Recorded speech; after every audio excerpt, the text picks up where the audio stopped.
aléjalo y acércalo.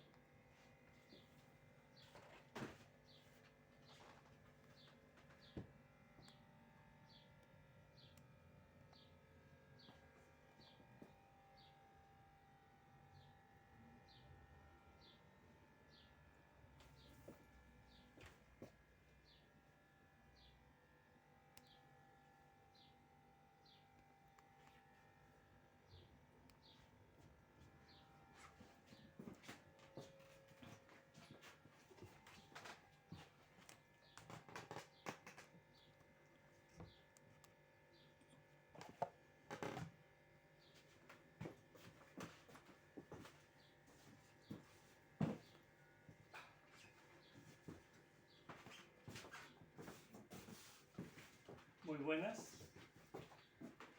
volvemos a estar, hoy día es 4 de diciembre del 2022, estamos a 26 días para que se nos vaya el año y haciendo un pequeño recordatorio porque tuvimos un pequeño percance la semana pasada con el video. Retomaremos primero, hoy día el tema es Lula da Silva, el presidente de Brasil, pero ¿cuál fue el redondeo que tú vas a hacer de Rosa de Luxemburgo, mi querido estimado Bueno, Raúl? debo decir que la vez pasada se cortó abruptamente por problemas del celular. Ahora, solamente acotar algunas cosas con el tema de la gran mujer Rosa Luxemburgo. Eh, Ella, quiero hacer hincapié que escribió un libro que se llama Crisis de la Sociedad Alemana. Eso fue el año 1906.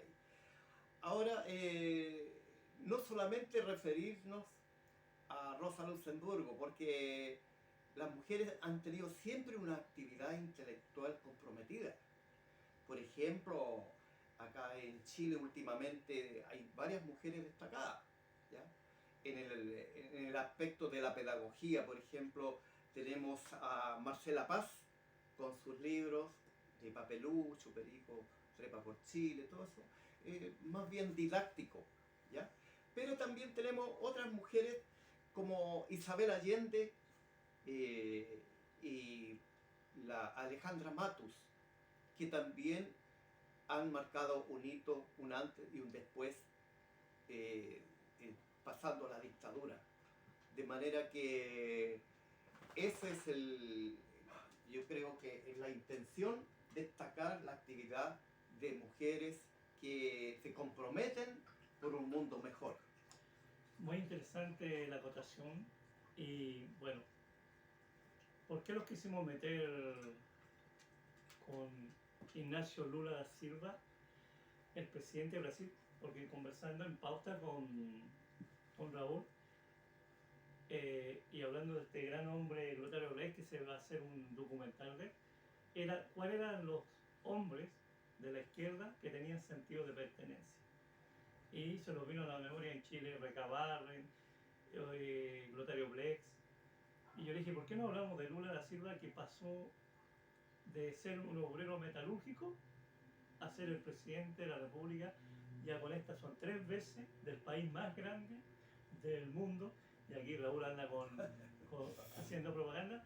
Tú, dentro del análisis o lo que tú leíste de Lula da Silva, ¿cuáles son los hitos más importantes de Lula da Silva? Mira, primero que nada, antes de hablar de este personaje que tiene una amplia trayectoria en su país, hay que recordar, por ejemplo, en África Mandela, ¿ya? Porque Mandela, yo creo que uno de los hombres importantes de ese continente, porque pagó muchos años de cárcel y después terminó siendo presidente, ¿te fijas? Entonces, hablando de hombres también relevantes en la historia, ¿ya? Tenemos a este personaje que es Luis Ignacio Lula da Silva, ¿ya? Él tiene una amplia trayectoria como trabajador, nació de ahí, ¿ya? Ahora, Brasil es un país inmenso, 207 millones más o menos. Ahora, como estamos en el mundial, es bueno saber, refrescar la memoria de este país grande, de este país que tienen una historia bien interesante, porque llegaron muchos esclavos. Originalmente llegaron muchos esclavos a Brasil. O sea, los trajeron, no llegaron, los trajeron. Y de ahí el 53% de los habitantes de Brasil son de ascendencia de negros. ¿Ya? Ahora, es importante porque se habla de la favela. La favela acá nosotros le llamamos campamento, ¿no es cierto? Pero hay una historia ahí de la favela. Los negros cuando llegaban en calidad de esclavos y se formaban, se protegían en las quilombolas, que acá en Argentina yo escuchaba la palabra quilombo, que tiene otro significado. Sí, como drama, como complicado, como... Bueno, quilombo es casa de niña de vida fácil, ¿ya? Pero los quilombolas eran las chozas donde se refugiaban los esclavos, ¿ya? Bueno, de ahí que hay mucha pobreza en Brasil, ¿ya? Que poco a poco Lula percibió eso y fue 4 veces presidente. Sí, 3. Tengo ya, 4 4 presidentes. Ya. Entonces, bueno, el caso es que Lula da Silva, siguiendo las directrices de una idea que favorece al pueblo, ¿ya? Porque, bueno, hay mucho de marxismo aquí, de socialismo, ¿ya? Pero no enteramente se puede decir que es propiamente tal socialismo, no, porque cometió algunos errores en su gobierno, que los pagó muy caro y después, bueno, la sucesora que Dilma Rousseff recibió los embalajes de qué? De la derecha. La derecha nunca se da por vencida. ¿Ya? Entonces es interesante lo que está sucediendo ahora, porque hay que aprender de los errores. Los errores, bueno, según algunos críticos, fue de Lula el renunciar a las movilizaciones. Eso fue uno de los grandes errores que ahora, en esta última elección, se enmendó un poco porque se unieron los grupos de izquierda que estaban muy atomizados, ¿ya? Y entre la derecha y la trayectoria de Lula, obviamente que ganó Lula. Ahora, ¿cuál es el otro error? Que también hizo alianza con algunos grupos de centro y de derecha. Y esos mismos después se encargaron de socavar las bases y después lo derrotaron. Ese es el tema. Yo creo que ahí uno tiene que analizar mucho más profundamente porque esta famosa democracia, que ahora son democracias protegidas porque tienen constituciones, porque a Lula se le acusa de corrupción, donde el juez que lo acusa, después que lo premia, Bolsonaro lo pone como ministro de justicia, pero después lo destituye porque todo lo que había hecho falsedad en la acusación. Y ahí Lula se tuvo un año 8 meses donde no pudo ser el candidato que estaba en ese momento en alza. Lo cuestionaron.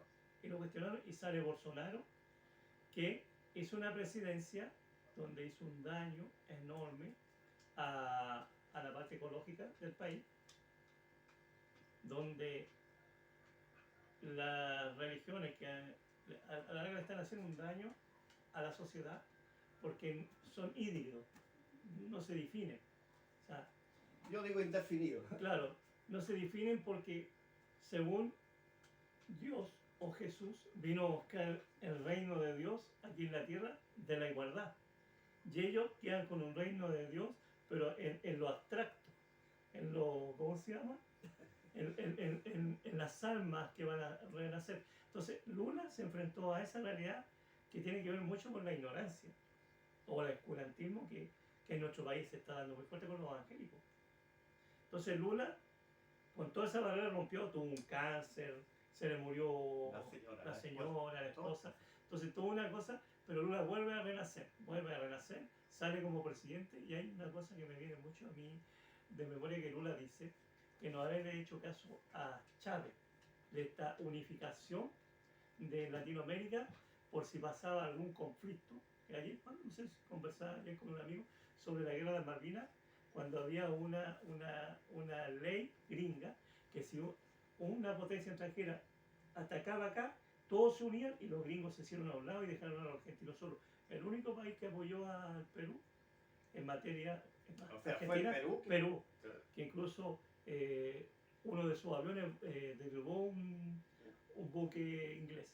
Entonces, Lula genera esta proyección nueva que tiene Latinoamérica, donde hay un lenguaje difuso, que aquí lo vemos en el presidente que tenemos nosotros, que firma el tratado, el PPP 11, para que entre el recurso fresco, que es una mentira porque se van a llevar todo lo que ya se lo están llevando, porque teníamos cuántos tratados internacionales, tratados con China, tratados con la Unión Europea.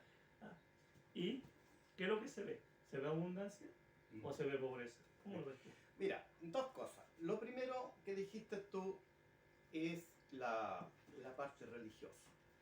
Hay que recordar, por ejemplo, cuando llegan los españoles, ellos se regían por un rey y la reina, ¿cierto? Tenían un reinado. Y según ellos, Dios le entregaba el poder a los reyes y los reyes gobernaban. Entonces, eso es lo que implantaron en América. Es decir, cuando meten la religión acá, están metiendo algo que perjudicó a los pueblos originarios. Ahora, pueblos originarios, cada uno tenían sus costumbres y bueno, pasó esta planadora que llegó con los españoles y los portugueses también, porque en Brasil hablan portugués. Entonces, ese es el tema que hay de fondo y que ahora, como dices tú, pesó bastante. Pesó casi, Lula ganó por muy poco, porque el peso de la gente ¿ya? Casi permitió que ganara el de derecha. Ahora, con respecto a lo otro que dices tú, las burguesías en todas partes actúan igual. ¿Ya? Por ejemplo, tocando el tema, por ejemplo, en Argentina, ¿ya? El cordobazo, sucedió algo muy similar a lo que sucedió en Brasil y lo que sucede en Chile. Porque la burguesía, los grandes capitalistas de repente abandonan y pelean entre ellos. Y ahí es donde el pueblo reacciona. La burguesía en Chile actúa igual que en Brasil, igual que en Argentina. Entonces, esas son crisis que a veces viene la arremetida de la izquierda y a veces la arremetida del capitalismo, que hoy día es muy poderoso. Oye, aportando un poco lo que tú estás planteando, leyendo yo un libro de Platón, se llama El bronce y la economía, de Platón, él habla sobre la posesión de bienes y el ansia de robar. Entonces él habla del equilibrio que tiene que ver, como se dice, la igualdad o la cancha rayada. Entonces, esto es muy antiguo. Ayer veía en las noticias una marcha sobre la delincuencia. Y resulta que hay un sector, entre comillas, que Karl Marx lo plantea bien claro, que cree tener y lo que tiene es deuda. O sea, porque este imaginario que en nuestro país, que tú lo vas, tienes mall, tienes acá, pero tú caminas, yo que somos los dos de Renca, hay gente viviendo en el Cerro Renca, viviendo, le llaman los sin casa, los rucos le llaman, ¿ah? Pero ya fuera de la marginalidad de la sociedad.